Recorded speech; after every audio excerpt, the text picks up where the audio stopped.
And so here is an absolutely astounding paradox comes about.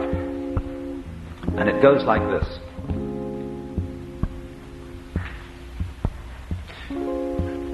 We know on the one hand that human love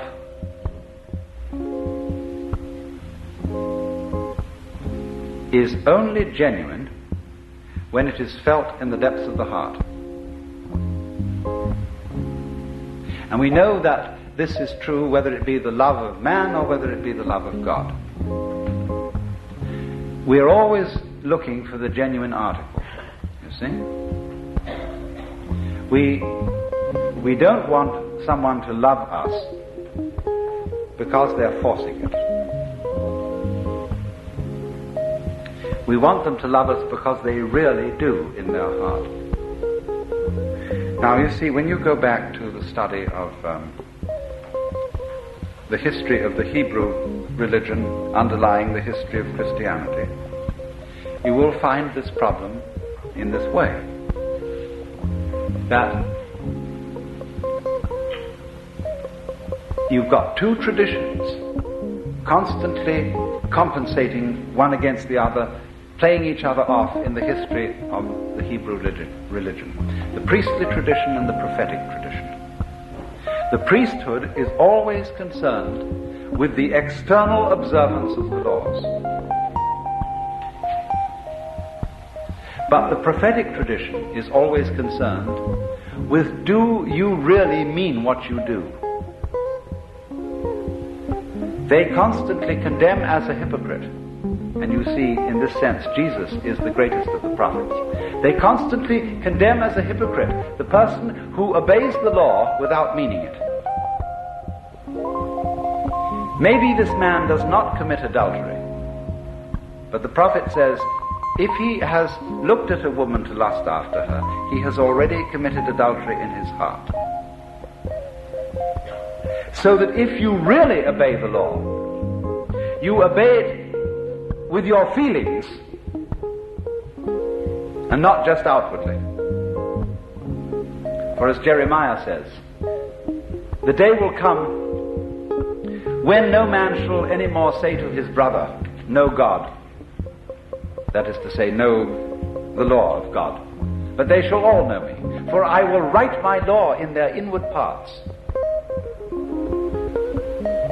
The ideal, in other words, is people who do not simply obey and do the right things, but who want to do the right things, whose desires are transformed. For the heart, to write the law in the heart means to change one's desire.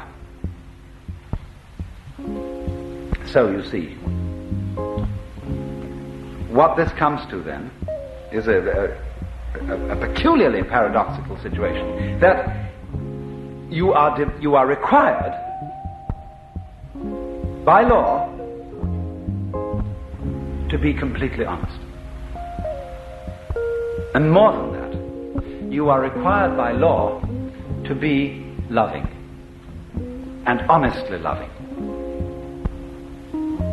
You must love God and love your neighbor honestly, not forcing it, not pretending to it, not being a hypocrite. You must really feel it.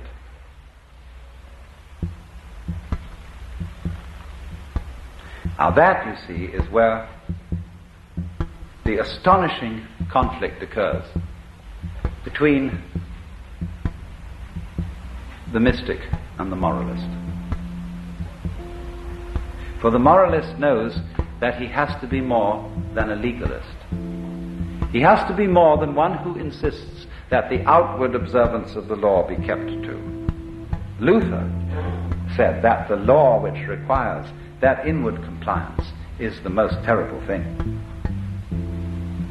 He based a great deal of his philosophy on an attack on the idea that one's own inner feeling could be commanded. Because you see, the moment you subscribe to the idea that your inner feeling should be commanded, you let yourself in completely for hypocrisy. If you see, you tell another person that you love them, because you know you're supposed to love them, and in fact in your heart you don't love them, you're a liar. And therefore, the more you insist on that lie, the more you feel it's your duty to make your feelings over and to love that other person, the more you get yourself deeper and deeper and deeper into trouble. Because here, if anywhere, the truth will out. You will not be able to sustain the pretense. You will not have sufficient energy to go on pretending and making a kind of mock of the feeling of love. And you have at last, then, if you're honest, to say, I don't. It doesn't matter whether this is to some other human being or whether in a religious situation you have to sit back and look at the Lord and say, Lord, I don't love you. I think you're a bore. You're demanding, you're authoritarian, you're domineering. And probably I ought to love you, but I'm sorry I don't.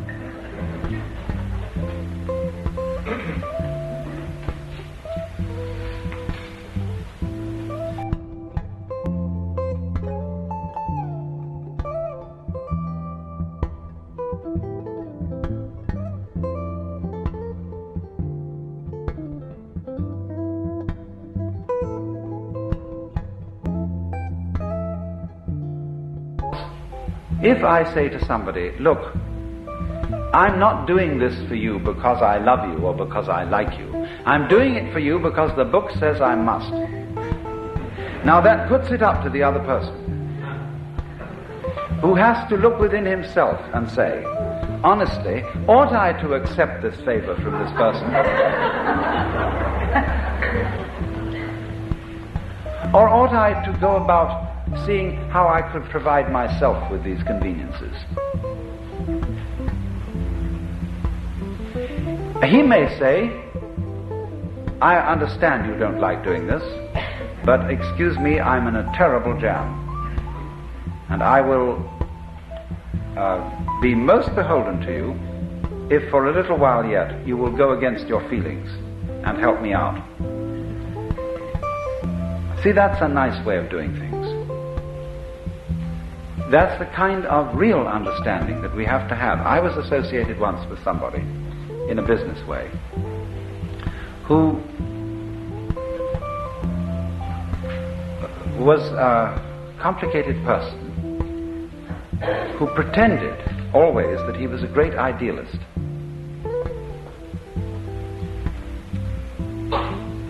And that he was doing whatever he did for the benefit of mankind, for the furtherance of mutual understanding, for unselfishness and love between human beings. But actually, his dealings were ethically of a very shady character. And I couldn't get on with him because he wouldn't come clean. If he had said, look, I'm in a kind of a jam, and in order to get around this problem, we have to manipulate things thus and so, and I know this isn't very ethical, but that's what we have to do. I would have said, well, I'm entirely in agreement with you. But then he wouldn't have come on with this sort of pious line that was so sickening and offensive. He would have come on in a human way, and we would have understood each other. You see now how real honesty is a genuine basis of morals.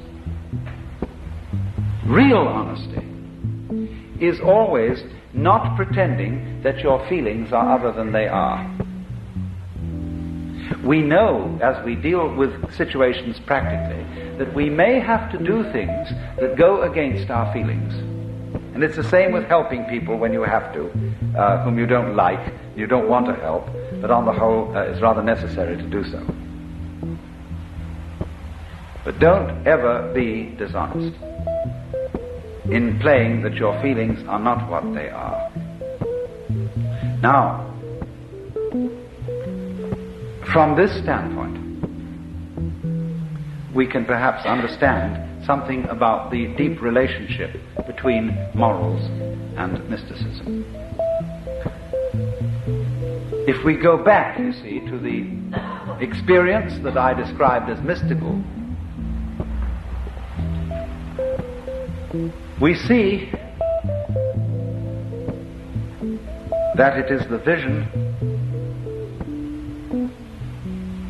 I tried to put it fumblingly in the sense of the rightness, the harmoniousness of everything that you are from one moment to another.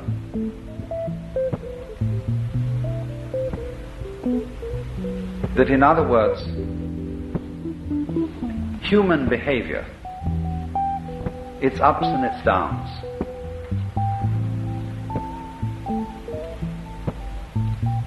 is no different in principle from the behavior of the clouds or of the wind or of dancing flames in the fireplace. As you watch the pattern of the dancing flames, they never do anything vulgar. Their artistry is always perfect. Ultimately, it is the same with human beings. We are just as much a part of the natural order as flames in the fire or stars in the sky. But this is only apparent to the person who is honest in the sense in which I have spoken. In other words, the person who is tied up with trying to pretend that his feelings are other than what they actually are. He can never see this, and he's always a troublemaker. He is the original hypocrite. The person who is unbelievably destructive is the person who pretends that he is a model of love and rectitude and justice, and in fact isn't. Because nobody really can be. But then superior altogether is what the kind of person I would call the loving cynic, who knows, of course, that everybody has his weakness and his price and so on, but isn't contemptuous for that reason.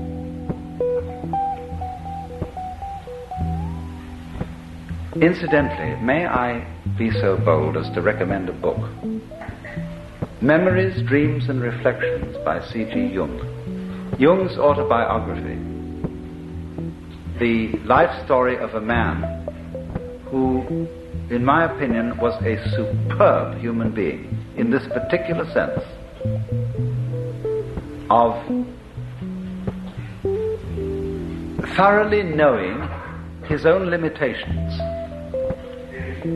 and of having a certain humor about him. A man who understood how to integrate into his whole being the devil in himself and the monkey in himself.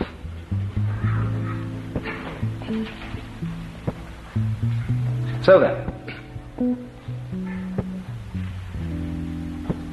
in the metaphysical sphere, the mystic is the one who feels that everything that happens is in some way harmonious, is in some way right, is in some way an integral part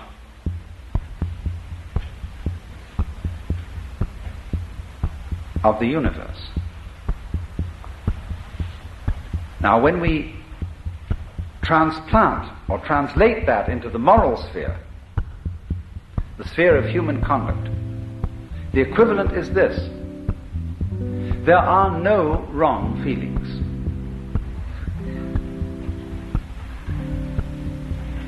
There may be wrong actions in the sense of actions contrary to the rules of human communication. But the way you feel towards other people, loving, hating, etc., etc., aren't any wrong feelings. And so to try and force one's feelings to be other than what they are is absurd, and furthermore dishonest.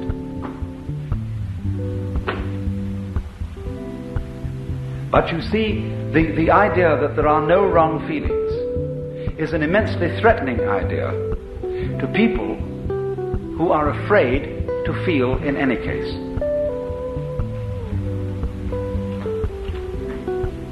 And this is one of the peculiar problems of our culture, that we are terrified of our feelings because they take off on their own. And we think that if we give them any scope, and if we don't immediately beat them down, they will lead us into all kinds of chaotic and destructive action. It's so funny that we in our Western culture today say that kind of thing. We who do more chaotic and reckless kind of action than anybody ever did.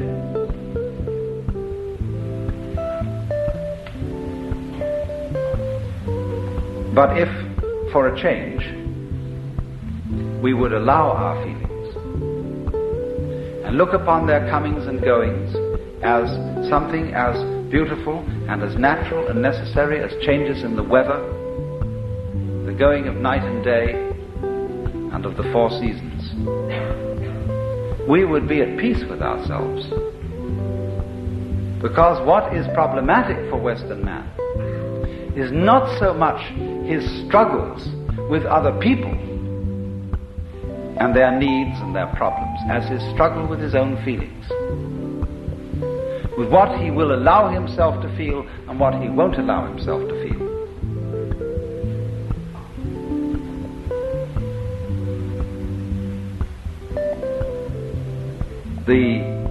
He's ashamed to feel really profoundly sad, so much so that he could cry. It is not manly to cry.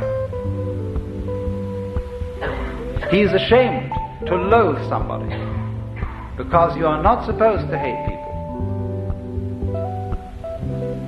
He's ashamed to be so overcome with the beauty of something, whether it be a natural landscape or a member of the opposite sex, that he goes out of his mind with this beauty. Because all that kind of thing is not being in control, old boy, not kind of having your hand on the wheel.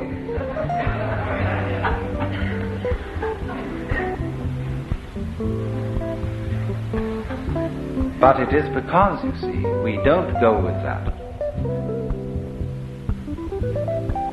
that we are not in control. That we try to pretend that our inner life is different. So I think this is the most releasing thing that anybody can possibly understand.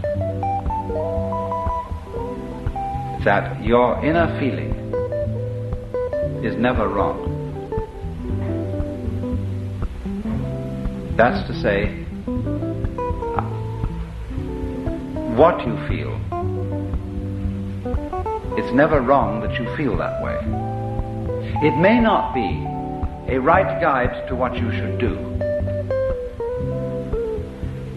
In other words, if you feel that you hate someone intensely, it isn't necessarily the right way of dealing with that feeling to go out and cut his throat.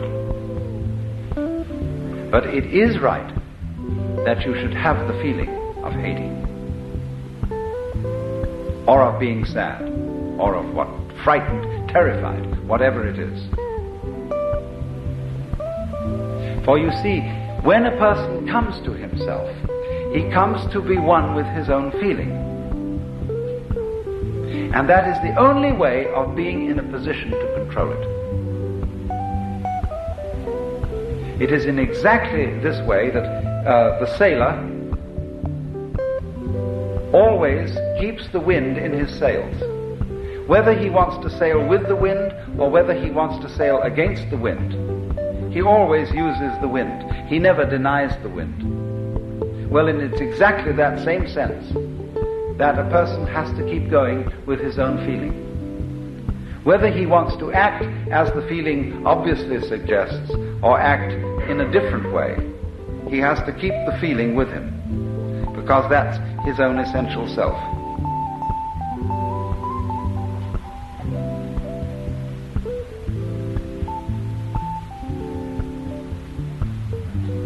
But when he attempts simply to sail against the wind,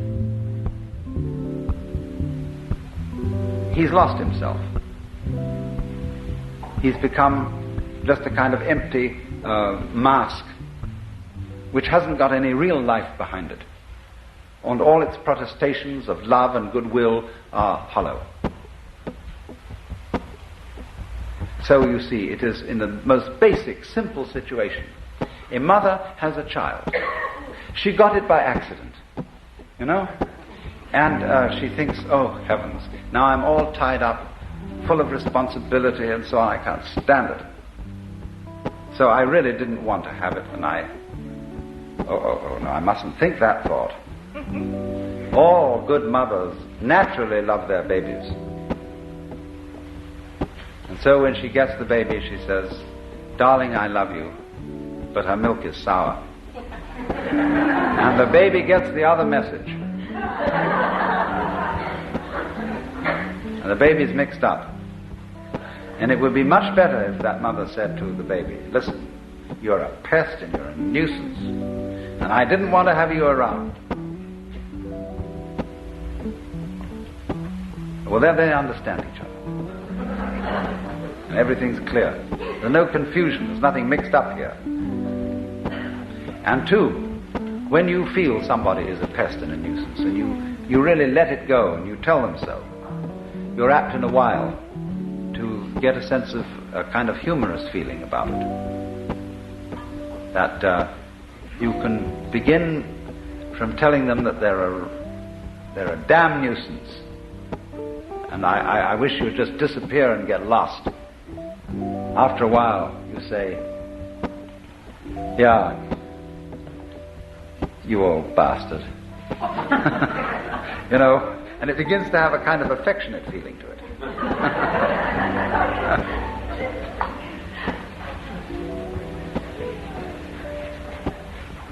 So, to sum up,